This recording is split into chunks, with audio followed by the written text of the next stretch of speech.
Princess Elithra stood at the tall window of the observation deck and watched the human ship descend through the clouds of her homeworld.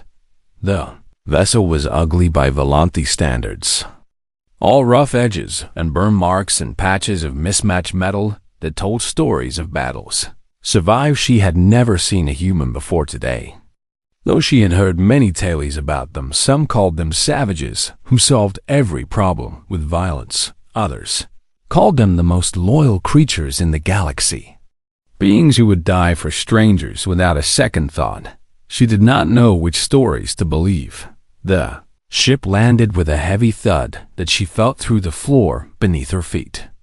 And the loading ramp dropped open with a hiss of steam.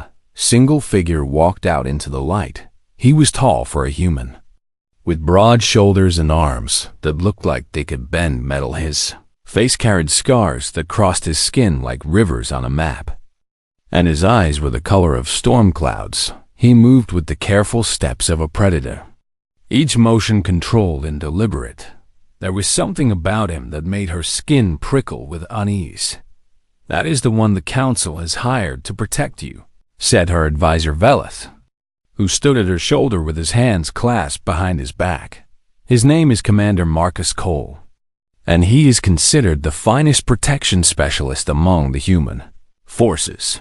Elithra watched the human speak with the guards at the landing pad. Even from this distance, she could see that he was not trying to make friends. His words were short, and his expression was cold. "What do we know about him?" she asked. 30 years of military service," Velith replied. Reading from his data tablet, 17 heads of state protected through wars and assassination attempts, with not a single one lost under his watch. He sounds more like a weapon than a bodyguard. The humans have a name for him, Velith continued. They call him the Last Wall, because he is the final barrier that enemies cannot break through. She found herself unable to look away from the scarred stranger. Below, something about him tugged at a place deep in her memory. Like a song she had forgotten, or a dream that faded upon waking. It made no sense. She had never met a human in her life. When they brought Marcus Cole to meet her in the throne room, Elithra sat straight in her chair and wore her most formal expression. She was a princess of the Volanthi Dominion, heir to a civilization that had sailed the stars for 10,000 years. She would not be intimidated by one scarred soldier. Marcus walked into the room and stopped. At the proper distance, he did not bow. He did not offer flowery words of greeting. He simply looked at her with those storm-gray eyes. And for a moment, something flickered in his expression. It was gone so fast that she almost thought she imagined it. "Your Highness," he said, and his voice was rough like gravel scraping stone. "I will need complete access to the palace security systems, your daily schedule, and a list of everyone permitted within 50 meters of your person. No pleasantries, no attempt to ease the tension in the room." Elithra felt her advisors bristle at his rudeness, but she raised a hand to silence them. "You understand that I did not ask for a protector," she said coolly. "The Council assigned you without my consent." "I am aware," Marcus replied. "I am also aware that the Syndicate of Whispers has placed a contract on your life worth more money than most planets see in a century. And you believe you can keep me safe from the most feared assassins in the galaxy." "I know I can." There was no arrogance in his voice, only absolute certainty. It should have annoyed her. But instead, she felt something strange. She felt like she could believe him from that day forward. Marcus became her shadow. He stood outside her chambers at night. He walked 3 steps behind her. Wherever she went, he tasted her food before she ate and scanned every crowd. With eyes that never stopped moving, at first she found his presence suffocating. She was not used to being watched so closely, not used to having her freedom limited by the constant presence of a silent guardian. But as days turned to weeks, she began to notice things about him that surprised her. He was gentle with the servants, always stepping aside to let them pass and thanking them for their work. He spent his rare free moments sitting alone in the gardens, staring up at the stars with an expression of deep sadness. And sometimes, late at night when she woke from the nightmares that had plagued her since childhood, she could hear him outside her door. He was humming a soft melody, low and gentle, like a lullaby meant to chase away bad dreams. The tune was hauntingly familiar. She could not remember where she had heard it before, but it made her heart ache with a longing she did not understand. "You never sleep," she said to him one evening as they walked through the palace corridors. Marcus glanced at her with those unreadable eyes. "I sleep when you are safe behind locked doors with guards I have personally vetted." "That is not an answer. It is the only one I have, Your Highness." She stopped walking and turned to face him. "Why did you take this assignment?" she asked. "Of all the contracts you could have accepted, why come to protect a princess you have never met on a world at the edge of known space?" For a long moment, Marcus said nothing. His jaw tightened and his hands curled into fists at his sides. When he finally spoke, his voice was quieter than she had ever heard it. "Everyone has their reasons, Your Highness. And what are yours?" He looked at her then, really looked at her, and she saw something in his eyes that made her breath catch. It was not the cold assessment of a bodyguard. It was something older and deeper, something that looked almost like recognition. "You remind me of someone," he said finally. "Someone I failed a long time ago." Before she could ask what he meant, he turned and walked a while. Lethra stood alone in the corridor, her heart pounding with questions she could not answer. Who was this human who guarded her like his life depended on it? Why did his presence feel so strangely familiar, and why, when she looked into his scarred face, did she feel like she was looking at someone she had known her entire life? The answers would come soon enough, but for now, all she could do was wonder about the scarred stranger who had walked into her life and claimed the role of her protector. Little did she know that their connection ran deeper than she could possibly imagine, and the truth, when it finally emerged, would change everything she thought she knew about herself and about the human who had sworn to keep her safe. The Festival of Twin Moons was the most sacred celebration in the Volanti calendar for 3 days and 3 nights. The people gathered in the streets to dance and sing and remember their ancestors. Twin moons of their homeworld would align in the sky, bathing everything in silver light that the Volanti believed carried the blessings of those who had passed. Beyond, Princess Elithra stood on the grand terrace of the palace, looking out at the thousands of her people who had gathered below. They waved banners of blue and silver and called out her name with joy. She raised her hand to greet them, and the crowd roared with happiness behind her. Marcus stood against the wall with his arms crossed over his chest. His eyes never rested on any single point. For more than a second, he watched the rooftops. He watched the windows of nearby buildings. He watched the guards stationed around the terrace and the servants moving through the crowd. Something felt wrong to him. The crowd was too large and too chaotic. There were too many places for a threat to hide. He had told the council that this public appearance was a mistake, but they had overruled him. The people needed to see their princess. They said tradition must be honored. They said Marcus had learned long ago that tradition made excellent cover for assassination. "Your Highness," he said quietly, stepping closer to Elithra, "I recommend we cut this appearance short." She glanced back at him with annoyance in her violet eyes. "We have been over this, Commander. My instincts are telling me something is wrong. Your instincts are not sufficient reason to disappoint 10,000 of my subjects." Marcus clenched his jaw, but said nothing more.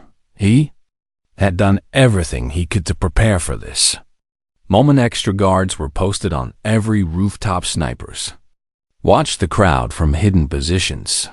He had personally checked every person who would be within 20 meters of the princess, but he could not shake the cold feeling that crawled up his spine. Something bad was coming. He could feel it in his bones. The first shot came without warning. A beam of superheated plasma tore through the holographic display behind Elethra and struck the stone wall in an explosion of sparks. For a single heartbeat, everyone froze.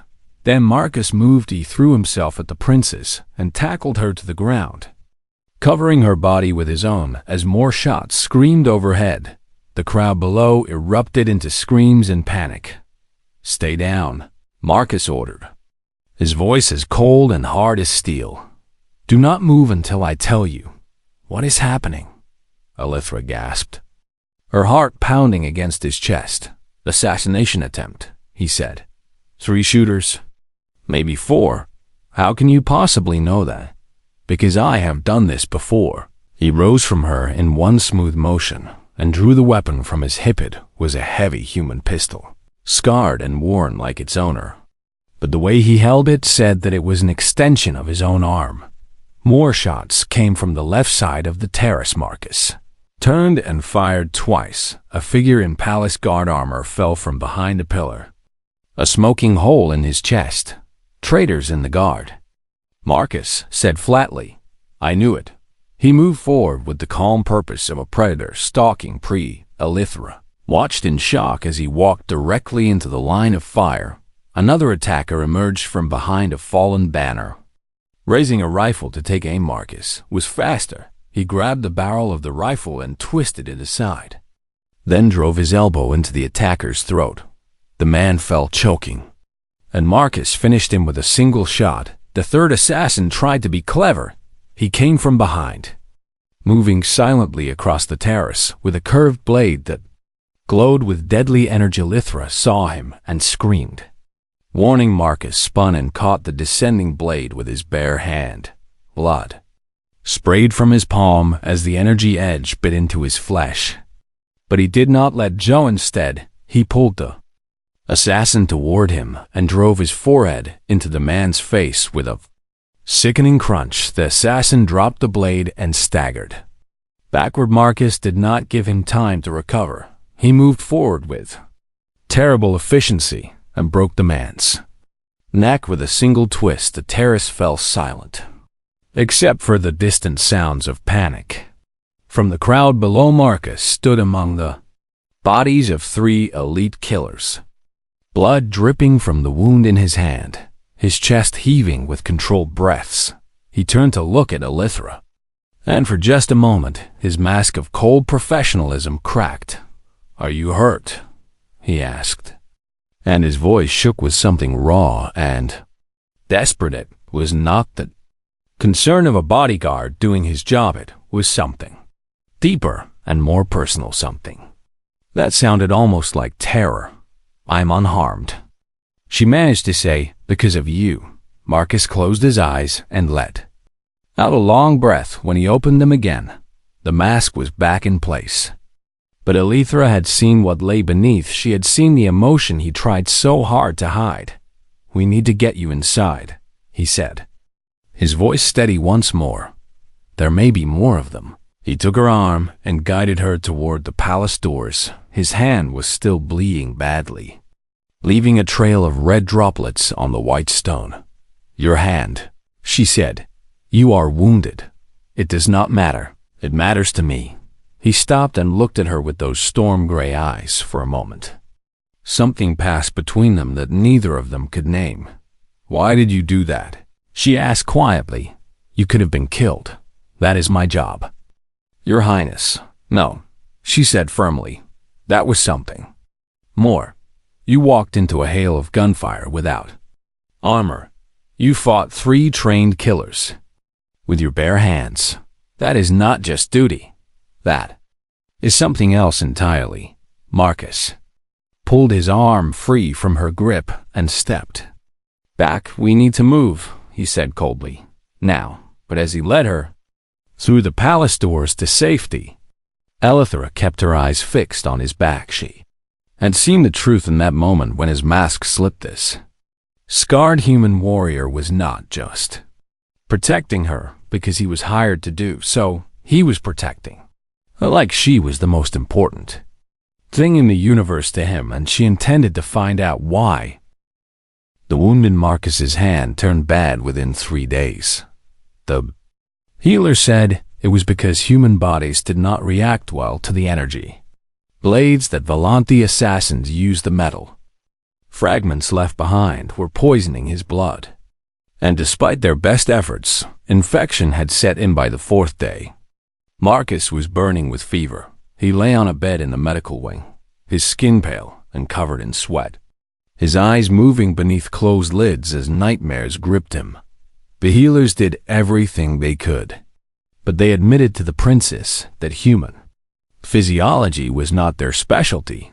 They were not sure if he would survive. Elithra refused to leave his side.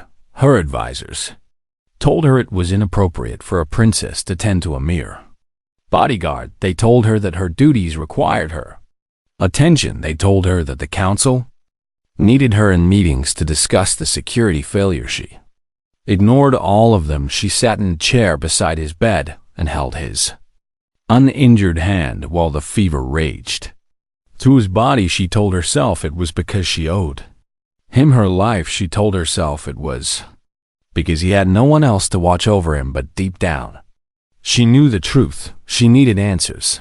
That nagging familiarity had become an obsession.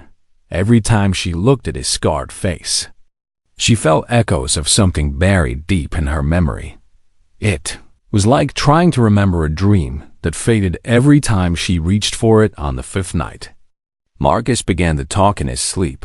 At first his words were jumbled and meaningless, fragments of sentences that made no sense, but then his voice grew clearer, and Elithra leaned closer to listen.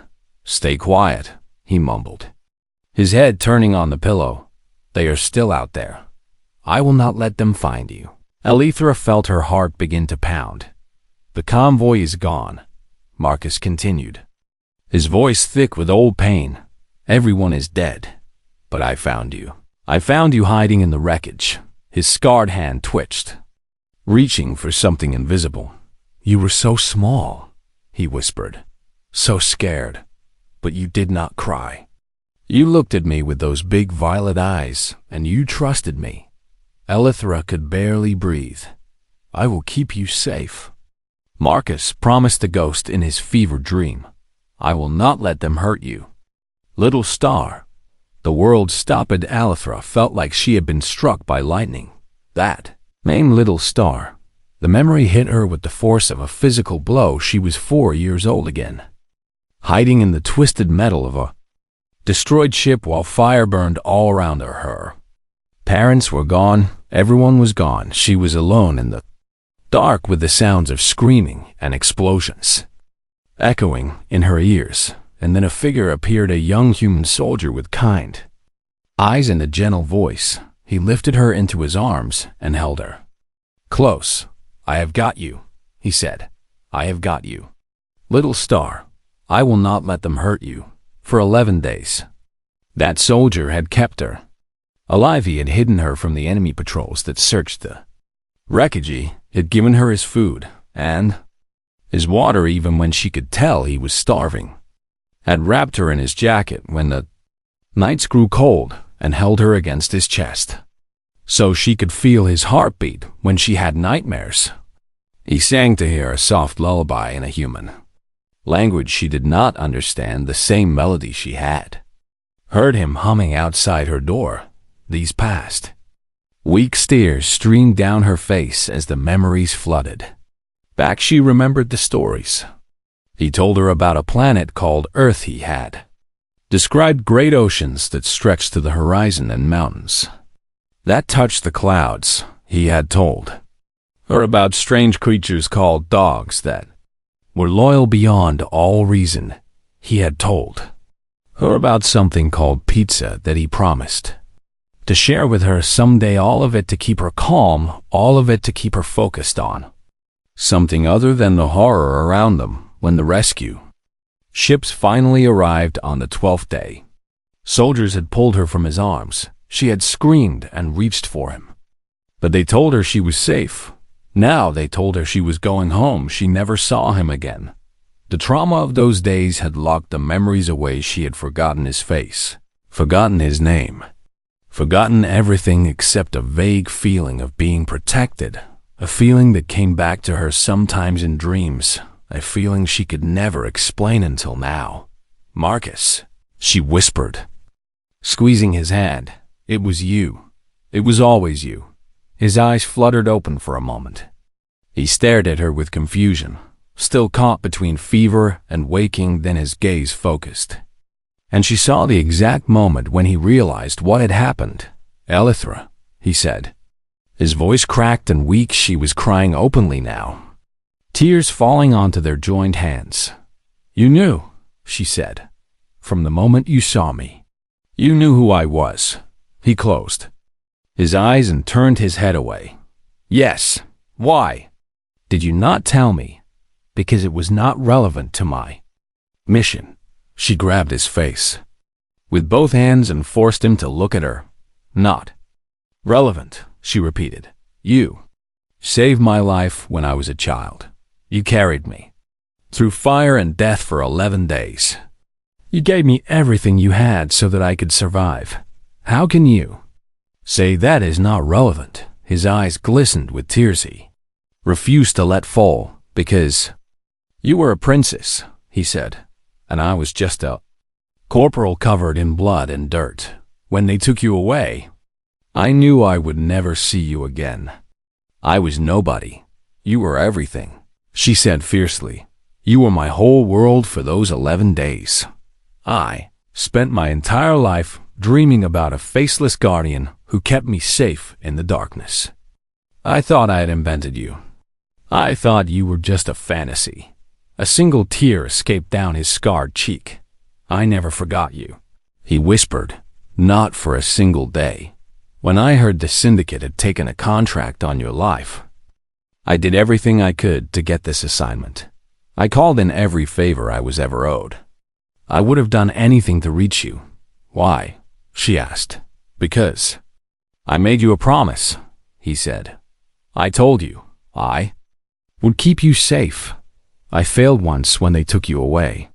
For me, I was not going to fail again." Elithra leaned forward and pressed her forehead against his. "You never failed me," she said softly. "You saved me then, and you saved me again on that terrace. You have always been my guardian, Marcus Cole, even when I did not remember your face."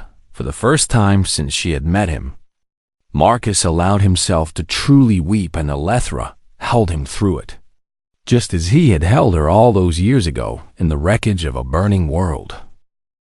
The fever broke on the 7th day. Marcus woke to find morning light streaming through the windows of the medical wing, and Elithra asleep in the chair beside his bed. Her hand was still holding his, and her head rested against the edge of his mattress. She looked peaceful in a way he had rarely seen her for a long moment. He simply watched her breathe.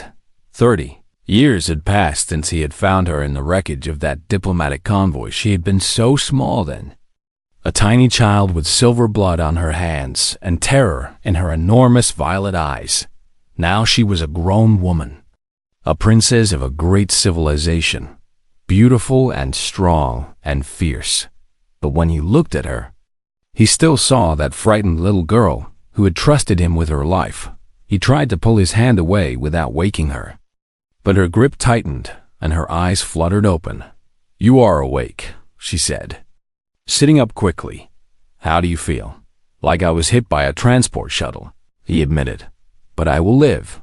The healers say you are out of danger. The infection is clearing." He nodded and looked away from her now that the fever was gone.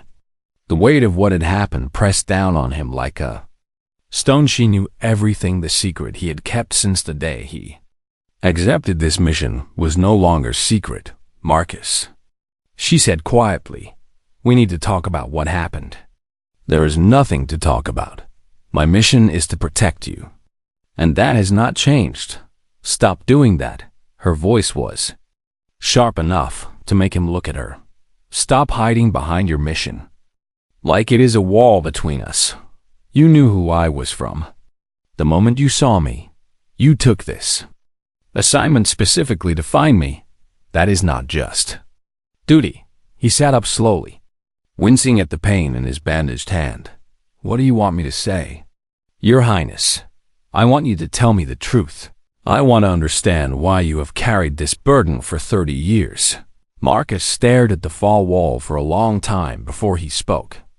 "After they took you away, I finished my tour of duty and moved on to the next assignment. That is what soldiers do. But I could not stop thinking about you." He shook his head slowly. "You were so brave. Elithra, you barely cried, even when you were terrified out of your mind. When I told you stories about Earth, you listened like I was describing paradise. You kept asking me about dogs. You wanted to know if they were soft and if they would let you pet them." A faint smile crossed her face at the memory. "I remember that.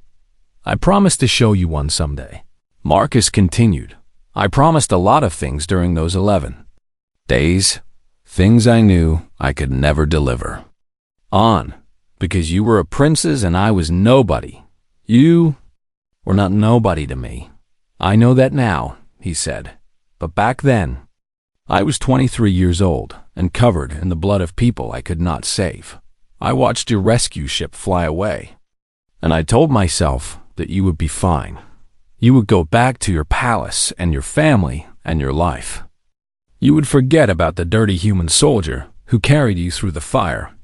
"I tried to forget you," Elithra said. "The trauma locked those memories away.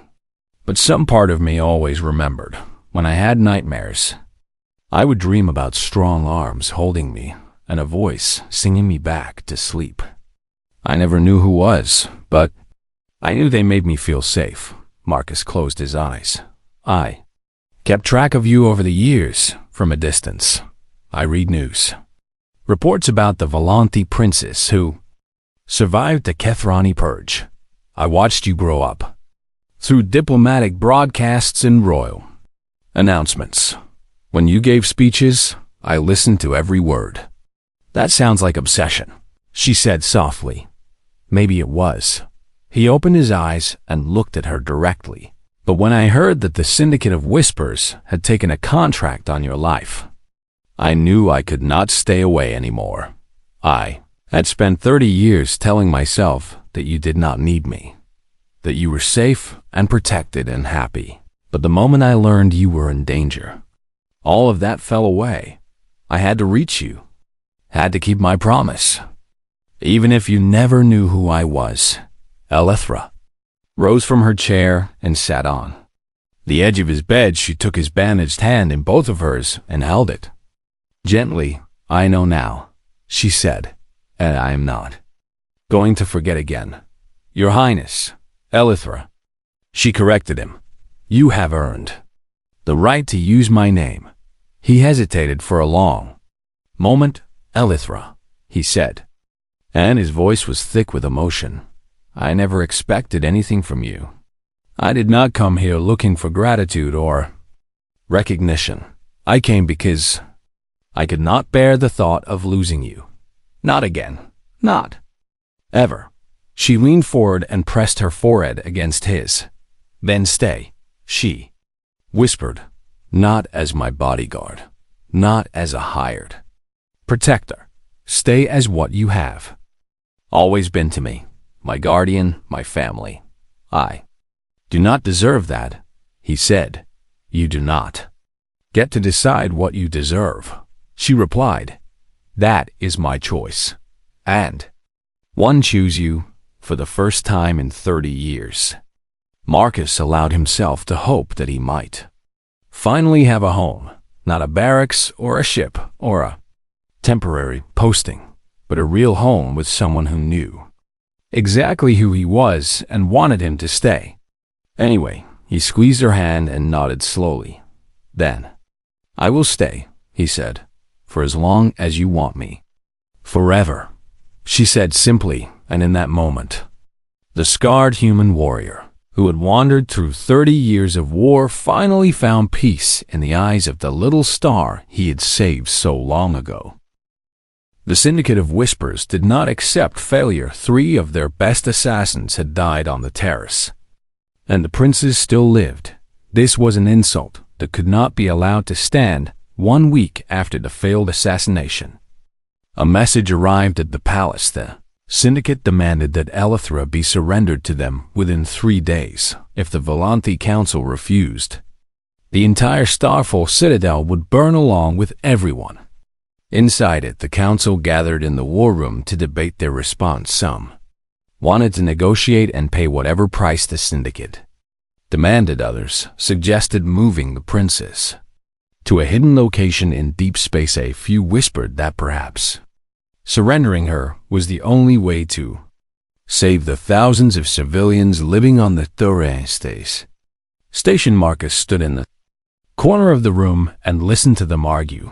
His hand had healed enough for him to hold a weapon again. Though the scars would be permanent, he did not care about the scars. He had collected many over the years, and each one reminded him that he was still alive when the shouting grew loud enough to shake the walls. He stepped forward.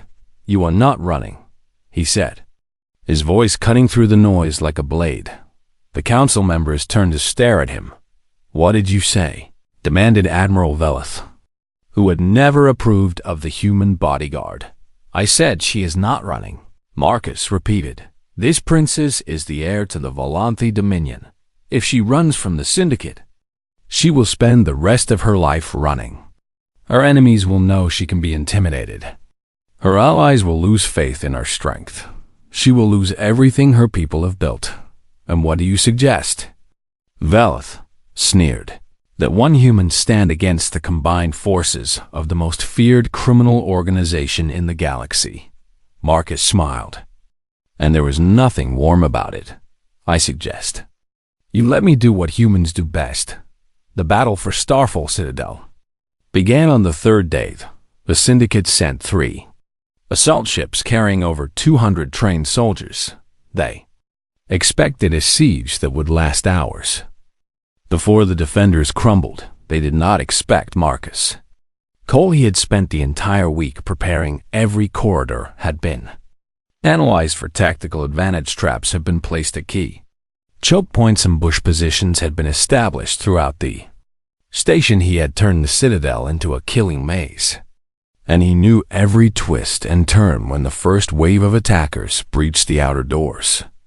They walked straight into a wall of fire. Marcus had positioned Volanthi soldiers at overlapping angles so that every inch of the corridor was covered. The attackers fell by the dozen before they even saw their enemies, but the syndicate had not become feared by giving up. Easily, they pushed forward with overwhelming numbers, forcing the defenders back through sheer weight of bodies. And whenever the line began to break, Marcus appeared. He moved through the battle like a ghost made of violence. His weapons never stopped firing. His blade never stopped cutting when a squad of attackers tried to flank through a side passage. He was there to meet them alone when a heavy weapons team set up a position that threatened to tear through the defenses. He circled behind them and eliminated them one by one. The Volanthi soldiers who fought alongside him would later speak of that day in hushed tones. They described the human who seemed to know where every attack would come before it happened. A man who took wounds that should have killed him and kept fighting as if pain meant nothing. A warrior who put himself between danger and their princess again and again without hesitation. By the 4th hour, the syndicate forces were in full retreat. By the 5th hour, their commander attempted to flee back to his ship. Marcus caught him in the docking bay. The commander was a tall Kethrani with cybernetic enhancements that should have made him faster and stronger than any human. It did not matter. Marcus took him apart piece by piece. When it was over, the commander lay broken on the floor, and Marcus stood over him with 3 broken ribs, a deep knife wound in his thigh, and absolutely no intention of stopping. "Tell your masters," Marcus said, his voice cold as the void between stars, "if they ever threaten her again, I will come for them, not to defend, to hunt, and I will not stop until every last one of them is dead." The remaining syndicate forces surrendered within the hour. In the aftermath, the council gathered once again in the war room. This time, They looked at Marcus with very different expressions. Admiral Vela stepped forward and bowed deeply. "Commander Cole, you have saved our princess and our station. The Volanti Dominion owes you a debt we can never repay. Name any reward you desire, and it will be granted." Marcus looked at Elithra, who stood at the head of the room with pride shining in her violet eyes. "I only want one thing," he said. "I want to stay at her side." Elithra stepped forward and raised her voice so that everyone in the room could hear. 30 years ago, this man saved a frightened child in the ruins of a burning world. Today, he saved a princess and thousands of innocent lives. But more than that, he has reminded me what true protection means. Not walls or armies, but someone who will never give up. She turned to face Marcus directly.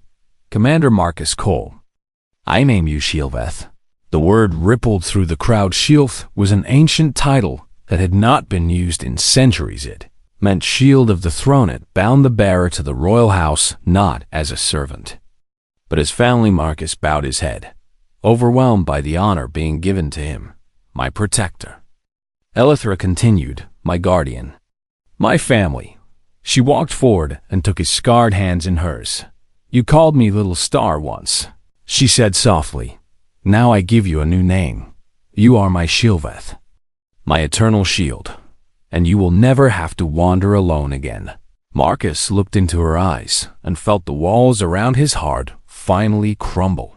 For 30 years, he had carried guilt and longing and a promise he thought he could never keep. Now, standing in this room surrounded by people who looked at him with respect and gratitude, he understood that his journey had led him exactly where he needed to be.